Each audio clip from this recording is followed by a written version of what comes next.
This, not yet at all. Not at all. Okay, you're live. Including us. What's going on? Oh, okay, this. There we go. Okay, now I'm going to suggest that you my hat. I'll just get it. That we do makeup, we do the hat right. Part of the big time. Ready? Okay. So can I put this here? Yeah. Okay. All right, guys. Today, what we are going to be doing is, as we mentioned in the end of last week's class, we're continuing with the chapter of the Rosh Hashana davening. We're starting it. We didn't start it last week. Last week we finished Elul. Besides for Slichos, which we'll do before Slichos, we'll review those halachas. So we never probably did this in the previous years, and it's an exciting chapter. We'll be able to learn a lot of course, the halachas of the Aser Shemei Tshuva, not just Rosh Hashanah, but Aser Shemei Tshuva davening, but as well as of the deeper meanings behind different parts of the prayer, different customs of what people say, and why we do what we do. A lot of the parts of Rosh Hashanah, Aser Shemei Tshuva davening is Kabbalistically based. We'll be able to get some insights regarding that and why it is done. So let's first begin with a general introduction to the prayers of Rosh Hashanah. What should be the focus? What should be the focus of the Jew when he enters into synagogue on Rosh Hashanah? So I think we mentioned, maybe not here, or if I did, then forgive me for being repetitive, and that is that the Pew poll, PUW, I think they are one of the top polls in the United States, at least the most expensive that I know. They recently did a poll in 2016 of the Jewish community in the United States. So they said that according to the statistics, 90% of declared Jews come to shul during the high holidays, as opposed to the rest of the year where it's the opposite. It's about 9%. So somehow something is going on in Rosh Hashanah Yom Kippur that everyone is super aroused, super motivated, super interested in coming to synagogue. Now we know, we discussed this in the Mimer class, that there is a revelation on Rosh Hashanah of Malchus, so that subconsciously affects. That's all true. But there's also a superficial explanation, is that we know, according to Jewish tradition, that Rosh Hashanah and Yom Kippur is the day that all of our future for the entire year is inscribed and eventually sealed. So it's a quite serious day. It's not just another day of davening. Being that that's the case, the whole Aser Shemei Tshuva. Being that that's the case, the approach that most people will naturally want to have to Rosh Hashanah Yom Kippur, or let's focus just on Rosh Hashanah. The people would have Rosh Hashanah is one of, let's try to get God to agree as much as possible to as much blessing that I can get. Meaning, let's daven for Hashem for all the things we want, parnasa, nachas, health, whatever it is, all the things we need. That is our main focus. And that sounds like, does that sound anything wrong if someone goes to shul and he cries and begs and you ask him, wow, were you so into your prayer? What were you doing? Crying, begging. Amish like a tzaddik governor. So he said, what are you talking about? You know how many kids' mouths I have to feed this year? You know how much tuition is now? You know how much, with kids, even having healthy kids, but then you have the spiritual nachas that we have to pray for. There's a lot of things to pray for. I have a whole list. Things to daven for. So let me ask you guys a question. Is this guy, that's okay, I don't need it right now, it's fine. I'll need it only for one file. Here, this is better. Is this person doing okay, or is there something wrong with his avodah? Sounds good to you? Reading a few categories out, that's all. That's it. What do you mean? He's such a believer. I think he's So I would think, and I would also think that this person, he really believes in his stuff. You know how many people, how many of us are so numb already to religion? We just walk into shul, we're bored, we don't even have so much kavanah in Rosh Hashanah. We're just waiting to have finally is davening going to be over so we can go home and eat. Unfortunately, there are people who are numbed out. At least this person is very serious. He understands what it really is about. So we have to turn to the Torah to give us some direction of what is the correct perspective. And the Zohar has some not very nice words to say about this individual. The Zohar, as quoted in Reishis Chachma, I thought he was buried here in Tzfat. Now I recently discovered he's buried in Chevron, right? Reishis Chachma. what was his name? Oh my gosh, Rabbi Eliyahu, slipped my mind for a second. So in any event, he writes over there the following, that the Zohar writes, the Zohar states, that those who come to Shul on Rosh Hashana and Yom Kippur, and they merely pray for physical matters, parnasa, gesund, etc., are similar to a dog, which screams, have, give for their food. That's not very nice. Why? What's going on? What's wrong with this person? So no one's negating, and let's clarify this right away. No one is, God forbid, negating the ability and requirement to turn to Hashem and pray to Him for your physical needs in Rosh Hashana. Even though in general, on Shabbos and Yom Tov, it's forbidden to request from God your personal needs, right? That's why we have Shemana Esrei changed. Personal needs you're not going to do. That's why we say Shabbos Himelizik by Refuah Shleima instead of saying Refuah Shleima for the Chaylim. We have all these halachas and you can't request your personal needs in Shabbos. And Yom Tov Shabbos are meant to be above all that. You're supposed to view Kol Malach Chasru. You're supposed to view it that everything's already solved, so there's nothing to pray for. However, Rosh Hashanah is an exception. Rosh Hashanah is the day that everything's being signed and sealed for us, and therefore, if not now, then when? So you are allowed to, and it's obviously a mitzvah to request from God things that you need. The problem that the Zohar is pointing out is if this is the only focus. This has to be the secondary focus. The primary focus, says the Zohar, has to be that a person comes into Rosh Hashanah Yom Kippur and focuses on the main issue, which is, how do I get accepted back? Well, Kabbalah Samalchus is the Kabbalistic way of terming it, but for simple Jews like myself, we can term it, how can I get my father to take me back home after I ran away? I've run away from home. I threw Kabbalah soul off my back. I did what I want during the year, and now I'm coming back to God. I understand that, I need tops for a few bucks. I need things done. So I got to go back home. I got to convince Dad to re-accept me, to take me back in as his son and as a servant. So if the focus is going to be, Dad, I've done tshuva and I've decided to believe that you really have $1 million in your bank account and you can help me. Please provide me 1,000 for this, 1,000 for that, 1,000 for that, and I'll even cry about it. But what the father wants to hear first off and foremost is, I'm sorry, can we rekindle this relationship? And afterwards, after everything, the emotions, everyone's lovey-dovey again, then you can start talking about what you need.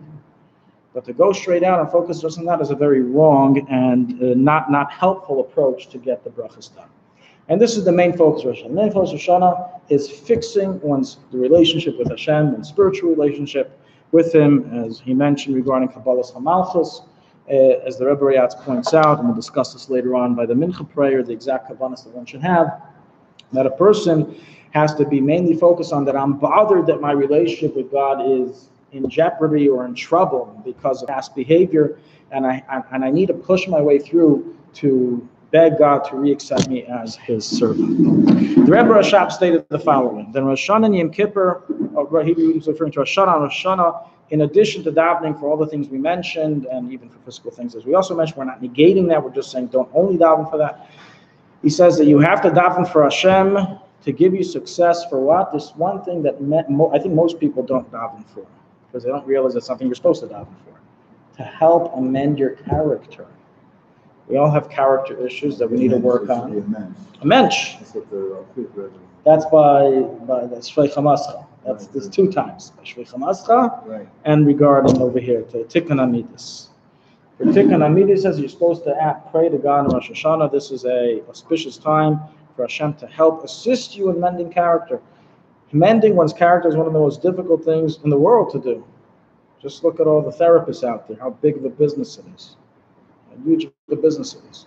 As they once asked, they have a yearly convention for psychologists and psychiatrists around the world.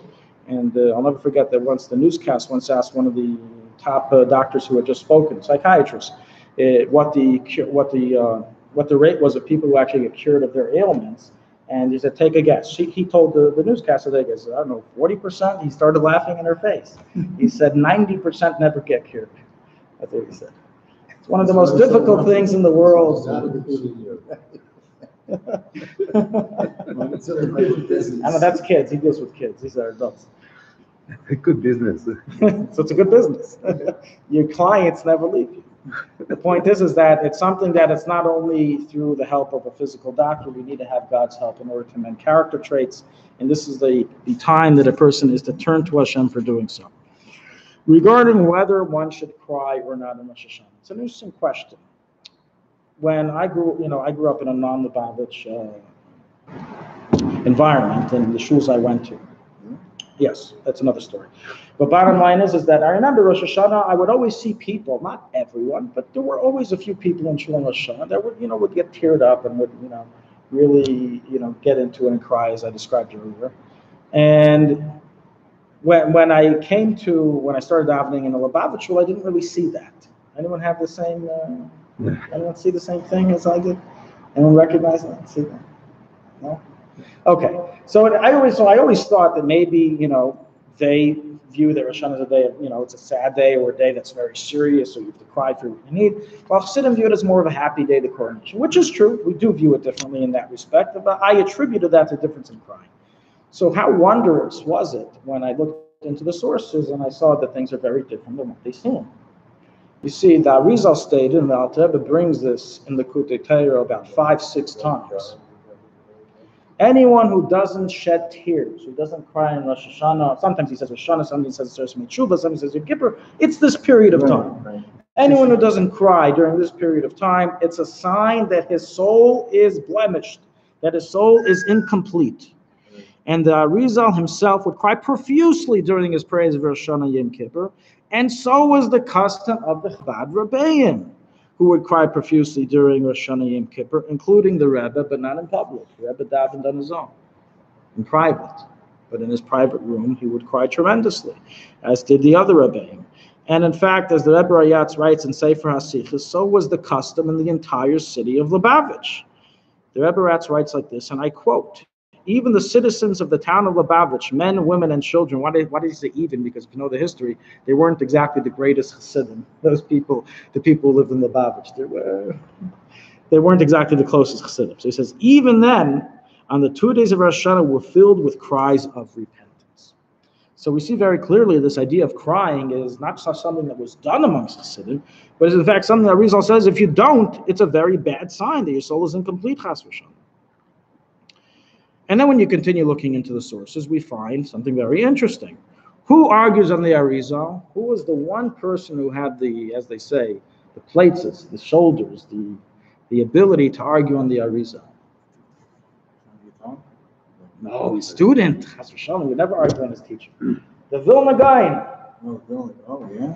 Sure, he had a few arguments on the Arizal. That doesn't matter, he argued with him.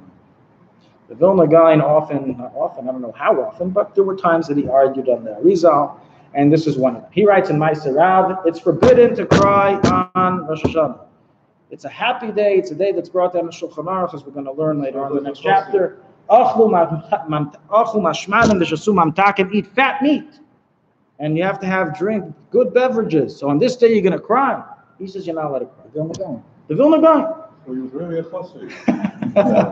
So this is getting very strange when we see a switch. It's supposed to be like we see a switch here of how people are acting. They're crying like the Arizal, and we're happy like the Vilna Gaon.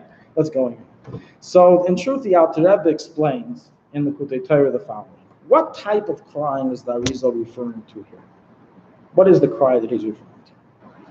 And he says that he's referring to a Rabbi Akiva style cry. What do you mean by Rabbi Akiva style cry? Rabbi Akiva cried, I'm sure, many times throughout his life, and they weren't always happy cries. It's referring to his crying that he used to do when he would read Shiur Hashir. It says when Rabbi Akiva would read Shiur Hashir, Zolgu d'ma'os me'einav. He would have tears come out of his eyes from dveikus, from absolute ecstasy. It was a cry of pleasure, a cry of happiness, a cry of that you're not able to express in words, so tears came out. This is the type of cry. You're supposed to feel the dveikus, the connection to Hashem, the ahava, the tainug, the pleasure, and coming home. Yeah, and from that, the cry comes out of Hashem. The Vilna Gaon, do you know that? Oh, we'll get to the Vilna Gaon. We'll get to the Vilna. 1 second. So, however, crying of depression, of sadness, etc., that type of crying, that we agree you can't do on Rosh Hashanah. That's what it seems like. Then the Rebbe comes along in a sikha. That's what was understood until this sikha of the Rebbe. That's how I understood it, and many people understood it until the Rebbe said a sikha. Then the Rebbe gave a sikha which turned this whole thing upside down. And he said the following. When the Alter Rebbe said in the Kutei Torah that the cry of the Arizal was referring to a cry of Dveikus, and someone who doesn't have that cry, it's a sign as the Shema is not complete. That's referring to people who are tzaddikim and really don't have anything else to cry about. They don't have sins. But people who have sins, boy, do they have to cry. They have to cry first about the basics, then they can start talking about crying about Vegas. That's the evidence. That someone who has sins, even though Rosh Hashana is a day, let's just summarize this. This is a lot of information that I'm trying to cap in a few sentences. To summarize, it's as follows. Bottom line, our sheet is, I'll get back to the Vilna Gaon in a second. Our sheet is as follows. Even though Rosh Hashana is a happy day that we're coronating Hashem, it's also a day of seriousness. A day that, Emir Hashem, our Father's going to re-accept us into the house, but we got to first get there. In order to get there, we have to show remorse, and we have to have tshuva klalis, which includes crying if you have a veros. And there's what to cry about. But not necessarily of tshuva like Yom Kippur, where you say vidu and you think about particular sins. Rosh Hashana is not the time to go into vidu of confessing, but just the general concept of prekasel. Of not accepting the yoke of heaven. So having tshuva on that, even to the point of crying, is something that we do emphasize and it is required, and anyone who says otherwise just never learned the Babish history. It's just doesn't understand. But this is something, and the Rebbe actually says that being that this was publicized that the Chabad Rebbeim did, this is the reason for this because every chassid should try to do this to some level. Should try to do this as well. And so that's one aspect. The second aspect is that as well on Rosh Hashanah, a Jew is to try to also feel a cry of simcha, a cry of dveikus. And this is what the Arizal was referring to. What was he saying?